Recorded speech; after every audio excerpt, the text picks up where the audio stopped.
প্রিয় দর্শক, সবার প্রতি শুভকামনা জানিয়ে শুরু করছি এনটিভির নিমন্ত্রণে। আপনাদের সঙ্গে আছি আমি নুহাত সাওম। প্রিয় দর্শক, এনটিভি নিমন্ত্রণের আজকের আয়োজনে থাকছে সংস্কৃতি, এনটিভি অনুষ্ঠান সূচি ও আলাপন। প্রথমেই সংস্কৃতি।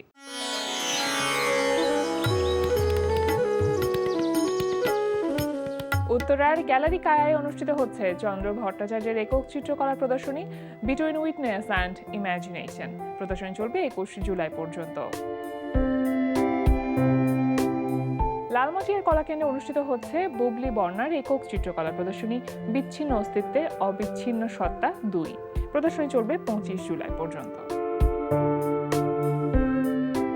এবার এনটিভি অনুষ্ঠান সূচি।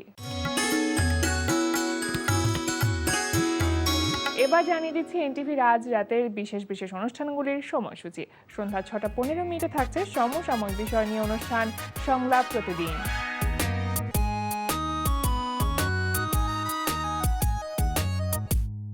রাত 8:20 থাকছে মুসাফির রনির পরিচালনায় ধারাবাহিক নাটক ঘরে বাইরে।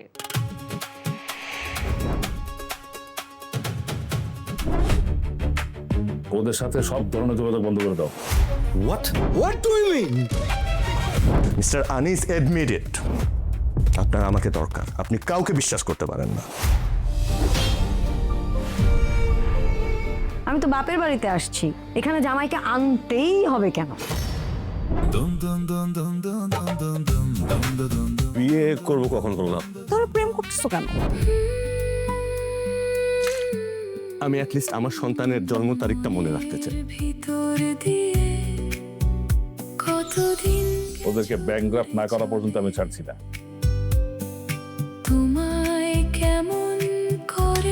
কোম্পানির অবস্থা কিন্তু খুব একটা ভালো না। বলো কেমন করে ঘরে বাইরে। রাত 9:30 থাকছে একক নাটক। Faisal Barg, ex military. পরিষ্কার, তাই না? কিভাবে বুঝলেন? অ্যাটিটিউড। অ্যাটিটিউড ঠিকই আছে। দিস ইজ বার্গ, ফয়সাল বার্গ, আপনার বডিগার্ড। আমি না সেকেন্ড লেফটেন্যান্টের উপর ক্রাশ খেয়েছি। হোয়াট? সিরিয়াসলি? একদম সিরিয়াস ওয়ালা ক্রাশ।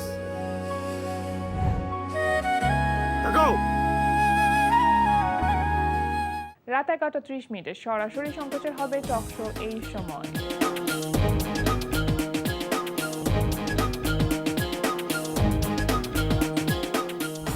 এই ছিল এনটিভির আজ রাতের বিশেষ বিশেষ অনুষ্ঠানগুলির সময়সূচি। দেখছেন এনটিভির নিমন্ত্রণে। এবার একটি বিরতি নিচ্ছি।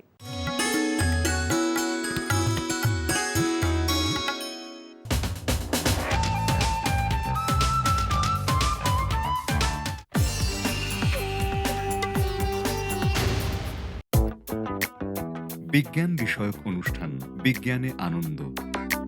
এটা মনে হয় সবচেয়ে কম জ্বলছে, সেকেন্ড সবচেয়ে এটা। প্রযোজনা কাজী মোহাম্মদ মুস্তফা। পানির ভিতর যখন রয়েছে তখন ওটার ভিজিবিলিটি, এবং যখন তেলের ভিতর রয়েছে তখন ওটার ভিজিবিলিটি দেখো প্রায় নাই হয়ে গেছে। আমাদের চোখ আলো যে বেঁকে যাচ্ছে এটাকে তত সে ধরতে পারে। দেখবেন আগামীকাল রাত 9টায়।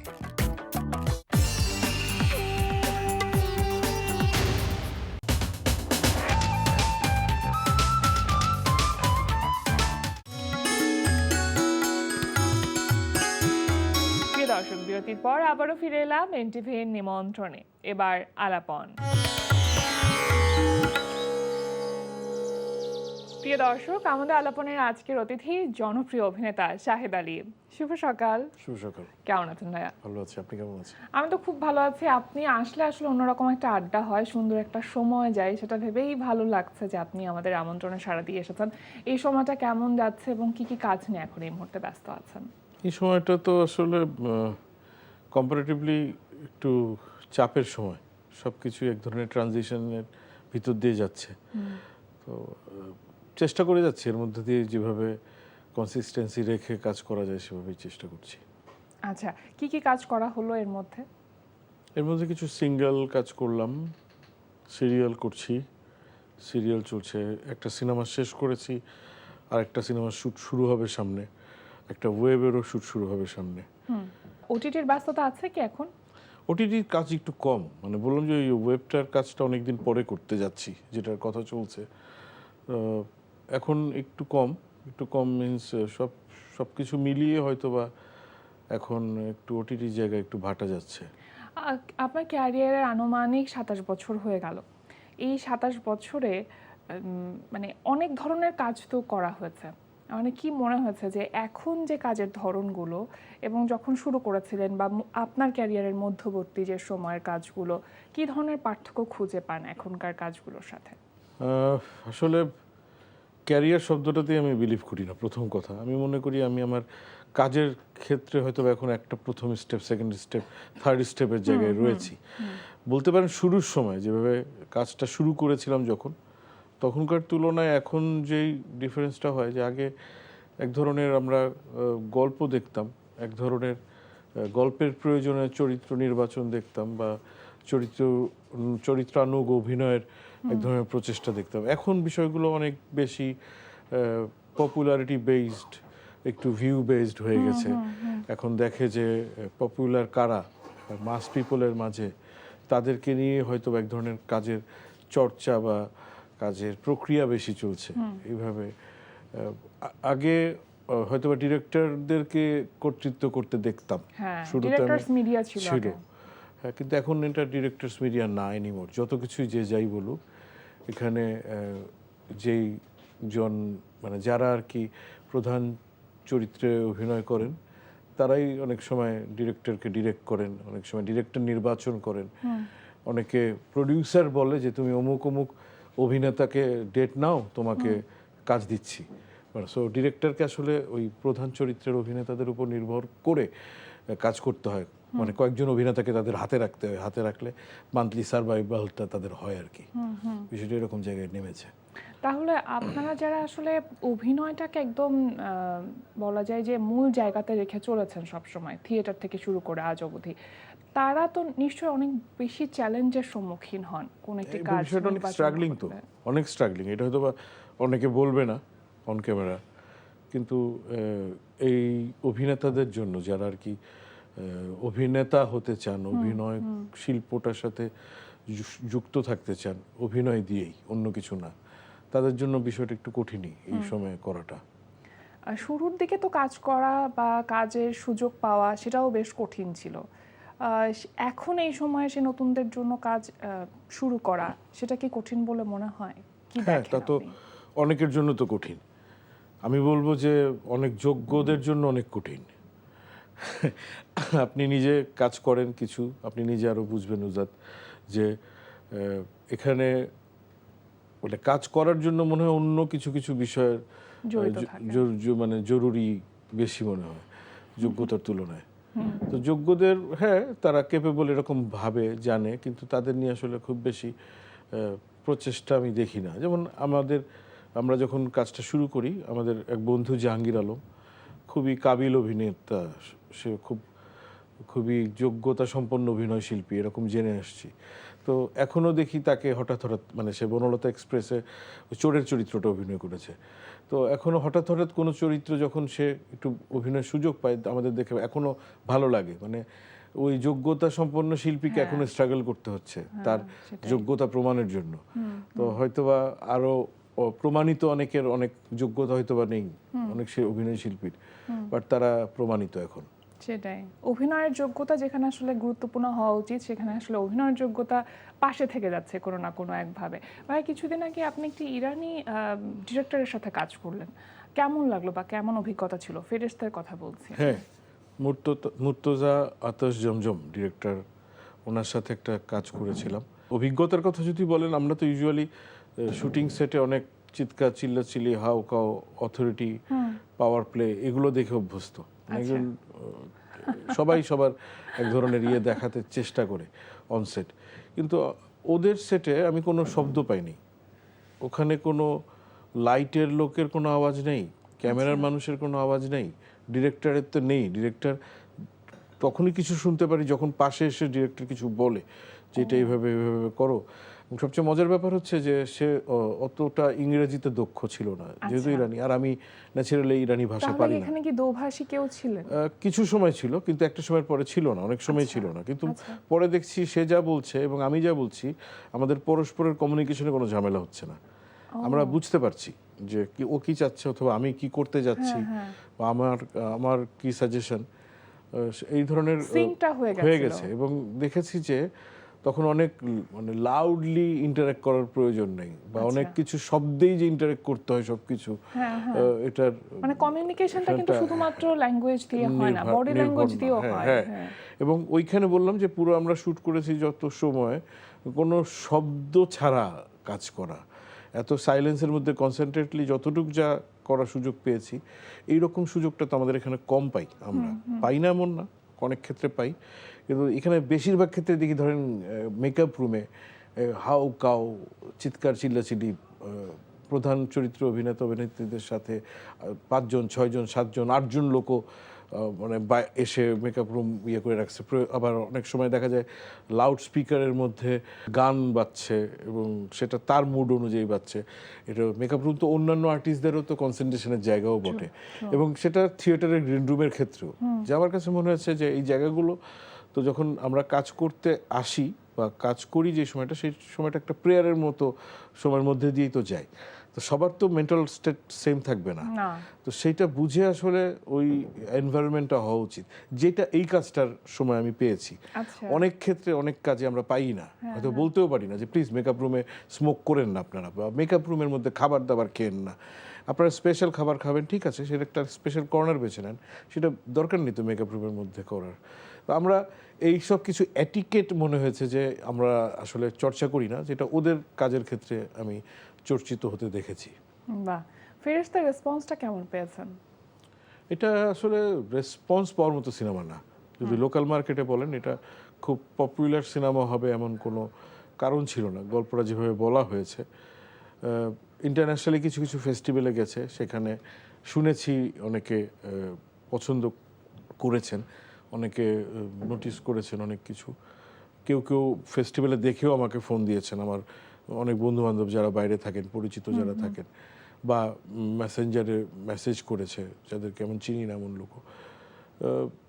তথাকথিত অনেক ভালো রেসপন্স না, বাট ভালো যারা দেখেছে স্যাটিসফাইড এটাতে কাজ করে। হ্যাঁ, এটা তো রেসপন্সের সাথে কানেক্টেড না তো। ইরানি চলচ্চিত্র কি আপনার পছন্দ? অবশ্যই, এটা তো ধরেন যারা আমরা এখানে কাজ করি, আমি তো একটা সময় ইরানি সিনেমার ডাবিংও করতাম, বাংলার ডাবিং প্রথম দিকে, যখন অভিনয় চর্চা আমি স্ক্রিনে করা শুরু করিনি, মঞ্চে করি আর ইরানি সিনেমার ডাবিং করতো, তখন থেকে এক ধরনের কাজ করতো। হ্যাঁ, ইরানি ছবিতে যদি কখনো কাজ করার সুযোগ পাই, সেই রকম জায়গা থেকে তো আমার এই ছবিটাতে সংযুক্ত হওয়া, এবং অবশ্যই ভালো লাগা কাজ করেছে পুরোটা সময়। মানে যখন আপনি আসলে ক্যারিয়ার যেহেতু আপনি এটাকে বলেন না, কিন্তু যখন আপনি কি বলবেন, আপনি দেখেন হিসাব করে যারা যারা বলে ক্যারিয়ার, তারা কতটা যৌক্তিকভাবে বলে একটু চিন্তা করে দেখেন। শিল্পী হবার শুরুর দিকে জীবনটা একেবারে অন্যরকম ছিল, অনেক রকম পাগলামি ছিল, অনেক আড্ডাবাজি ছিল, অনেক কিছু ছিল, অনেক বন্ধু বান্ধব, অনেক কিছু একসাথে আড্ডা দেওয়া, সেই সময়কার কথাগুলো একটু জানতে চাইবো। আসলে আড্ডাটা মিস করি খুব। আমাদের সেই সময় যেরকম নিয়ন্ত্রণহীন বলগাহীন একটা জীবনযাপন, সেটা তো এখন নানাবিধ কারণে সম্ভব না। বাস্তবতা এখন আলাদা, তখনকার বাস্তবতা নিরিখে ওইটা হয়তো বা ঠিক ছিল।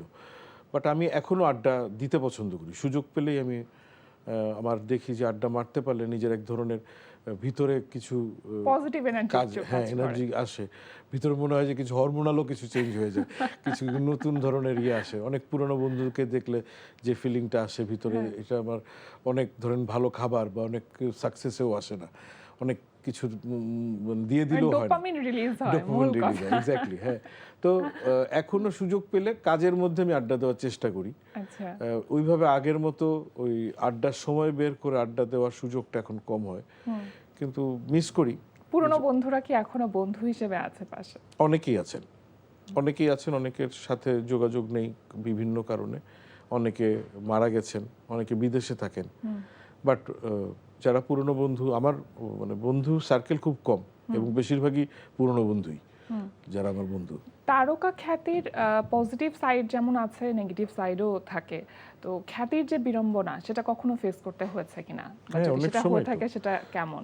অনেক সময় ফেস করতে হয়। ধরেন যারা স্ক্রিনে আমাদেরকে দেখেন তারা তো অনেক কাছের মনে করেন, তো বাস্তবে ওই চরিত্রটাকে অনেক কাছের মনে হ্যাঁ করেন। মানে যতটা সময় দেখেন বা যা কিছু ইয়ে করেন, কিন্তু বাস্তবে তারা তো আমাদের অত কাছের না।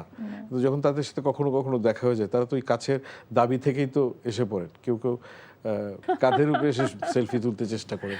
অনেক সময় তো পছন্দ হয় না, দেখা গেল একটা খুব সুন্দরী মেয়ে আমাকে এসে ধরে ছবি তুলতেছে, এটা আমার স্ত্রী হয়তো বা পছন্দ করছেন না।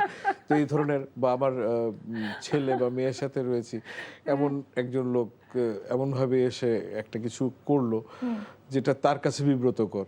তো আমি ওইখানে তখন তো আমার আসলে ম্যানেজ করে করতে হয়। আপনার ছেলে এবং মেয়ে, আপনি কখন এটা চান কিনা বাবা হিসেবে যে ছেলে মেয়ে অভিনয়ের দিকে আসুক, থিয়েটারের দিকে আসুক? এটা কখনো চাই কিনা বললে হবে, প্রথমে চেয়েছি। আচ্ছা, মানে প্রথম দিকে যখন আমি অভিনয় মানে চর্চাটা করছি, তখন আমি খুব নিশ্চিত ছিলাম না আমি আসলে এই কাজটা করে নিজের কে কোনো রকম জায়গায় দাঁড় করাতে পারবো, এটা নিয়ে আমার খুব সংশয় ছিল। হ্যাঁ হ্যাঁ, তখন মনে হতো আচ্ছা ঠিক আছে, এটা যদি আমি না পারি, আমার সন্তানরা কেউ যদি পারে, সেটাও এক ধরনের ভালো লাগা কাজ করবে। বা তারপর পরের জেনারেশনও যদি কেউ করে, যেমন আমি কাজটা কিন্তু এখন নিজেকে অনেক টপ জায়গায় নেওয়ার জন্য করি না। আমার নিজের কাছে কাজটা করা হচ্ছে যে আমার পরের জেনারেশনে যদি কেউ করতে চায়, তাদের জন্য একটা কমফোর্টেবল স্পেস ক্রিয়েট করার চেষ্টা। বাহ। মানে আমি নিজের টপ জায়গায় টপ হিরো, টপ অ্যাক্টর, মানে টপ গেইনার, বিশাল অ্যাওয়ার্ড উইনার এরকম হতে চাই না। ওরা কেউ হলে আমার ভালো লাগবে, সেটা এখনো মানে আমি চাই, ব্যাপারটা এমন না, মানে হলে ভালো লাগবে। ওরা যদি না চায়, করবে না। এখন যেমন বাস্তবতা, তখন আমি ভাবতাম যে আমার সন্তানরা কেউ করে যদি একটা জায়গায় যেতে পারে, ভালো লাগা কাজ করবে। কিন্তু এখনকার ওদের বাস্তবতার নিরিখে ওরা কি ভাবছে, আমি আসলে এটা নিয়ে এখনো একটু কনফিউশন আছে। তারা দুজন কি এটা বুঝতে পারে যে দুই তারকার ছেলে মেয়ে, তারা ছোটবেলা থেকে তো এটা তারা দেখে অভ্যস্ত? আপনি যেটা বলছিলেন যে খ্যাতির কিছু বিড়ম্বনা তো সম্মুখীন হতে হয়, তো তারা এই বিষয়টা আসলে কতটুকু এনজয় করে? তারা এনজয় করে কিনা আমি ঠিক মানে বুঝি না। বা তারা তারা আপনাদের কাজগুলো নিয়ে তারা কখনো অ্যাপ্রিশিয়েট করা, কোনো ফিডব্যাক দেওয়া, হ্যাঁ এমন কিছু সেটা করে। কিনা? আমার ছেলে, আমার মেয়ে দুজনেই খুব ভালো সমালোচক। আচ্ছা, ওদের কাছ থেকে অনেক ক্রিটিসিজম আমাকে শুনতে হয়, হ্যাঁ। এবং আমি অনেক কিছু শিখি ওদের কাছ থেকে। কিরকম, কি ধরনের সমালোচনা করে ওরা আপনাদের কাজ নিয়ে? যেমন কোন একটা কাজ দেখে আমাকে বললো যে তোমার না এই জায়গাটায় অভিনয়টা তুমি এইভাবে না করে ওইভাবে করলে পারতে। আমি তখন জানতে চাই কেন এইভাবে না করে ওইভাবে কেন করলে বেটার হতো। আচ্ছা। এইটা তোমার হয়তো বা যদি তুমি এইভাবে করতে, তুমি অনেক বেশি রিয়েলিস্টিক থাকতে। তুমি এটার মধ্যে একটু চেয়েছো যেন লোকজন তোমার এই কাজটা, এই জায়গাটা একটু পছন্দ করে, এরকম ব্যাপারটা হয়। আবার অনেক জায়গায় অনেক সময় হয় কোনো একটা ধরেন ডকুমেন্টারি, কিছু একটা ইন্টারভিউ, যেটা আমি জানি না যে ওইটা কোথাও আছে, ও দেখছে এবং দেখার সময় আমাকে, আমার ছেলের ক্ষেত্রে বলছি বা আমার মেয়ের ক্ষেত্রেও হয়, যে তুমিও দেখো। ওটা দেখে দেখা গেলো এমন একটা জিনিস আমি শিখলাম যেটা আমি জানতাম না, বা আমি ওই চিন্তাটা করিনি ওইভাবে, ওই পার্সপেক্টিভ থেকে আপনি ভাবেননি কখনো? হ্যাঁ, ওই অ্যাক্টরের যে ভাবনার যে জায়গা, বা ওই ডিরেক্টরটার যে কনসেপচুয়াল যে চর্চাটা, সেইটা আমার কোনো ধারণাই ছিল না। সেটা ওদের কাছ থেকে আমি এভাবে করে নিজের মতো করে শেখার চেষ্টা করি। দারুণ। এখন কি থিয়েটারে সময় দিচ্ছেন রেগুলার বেসিসে? রেগুলার বেসিসে বলবো না, রেগুলার বেসিসে বললে মিথ্যা বলা হবে, কারণ আমি এক সময় যেভাবে থিয়েটার করতাম এখন সেভাবে থিয়েটার করি না। এক সময় আসলে 24 ঘন্টায় থিয়েটারের সাথে থাকতাম, মানে বাসায় থাকলেও সেটা থিয়েটার নিয়েই থাকতাম। কিন্তু এখন আমি থিয়েটারের সাথে থাকার চেষ্টা করি যখন সময় সুযোগ পাই, এভাবে বলি। আমি থিয়েটার করছি বলার থেকে থিয়েটারের সাথে এখন কি থাকার চেষ্টা রেগুলার করি। বেসিসে দুটো প্রযোজনার সাথে যুক্ত আছেন? হ্যাঁ, এখন 2টা প্রযোজনের সাথে যুক্ত আছি। আপনি তো আসলে কি বলবো, নির্মাতা হিসেবে কাজ করেছেন, কখনো এটা ইচ্ছা আছে কিনা যে আবার নির্মাণে আসবার? সেই ধরনের যদি কোনো কিছু নিজের কোনো প্রকাশ করার, নিজের কোনো ভাবনা, নিজের কোনো চিন্তা চেতনা প্রকাশ করার ওই ধরনের যদি প্রচাপ অনুভব করি, সেক্ষেত্রেই হয়তো বা কখনো করব। এখন পর্যন্ত সেটা ফিল করছি না। আচ্ছা, অনেক অনেক শুভকামনা রইলো ভাইয়া আজকে আমাদের আয়োজনে সময় দেওয়ার জন্য। একেবারে শেষের দিকে চলে এসেছি। আগামী দিনগুলোতে অনেক ভালো ভালো কাজের সাথে থাকুন, তেমনটাই প্রত্যাশা। আপনাদেরকেও ধন্যবাদ আমাকে আপনাদের এই আয়োজনে আসার সুযোগ করে দেওয়ার জন্য। প্রিয় দর্শক, আমরা চলে এসেছি অনুষ্ঠানের শেষ প্রান্তে। অনুষ্ঠান সম্পর্কে আপনার মতামত জানাতে মেইল করুন ntvnimontrone@ntvbd.com। বিশ্বের যে কোনো প্রান্ত থেকে যে কোনো সময় এনটিভি নিমন্ত্রণে দেখতে ভিজিট করুন আমাদের পূর্ণাঙ্গ ওয়েব পোর্টাল www.ntvbd.com। এছাড়া এনটিভি সব জনপ্রিয় অনুষ্ঠান ও খবরের আপডেট পেতে ভিজিট করুন আমাদের ইউটিউব চ্যানেল ও ভেরিফাইড ফেসবুক পেজে। সবার মঙ্গল কামনায় আজকের মতো এখানেই শেষ করছি। সবাই ভালো থাকুন, সুস্থ থাকুন, সুন্দর হোক আপনার প্রতিটি মুহূর্ত।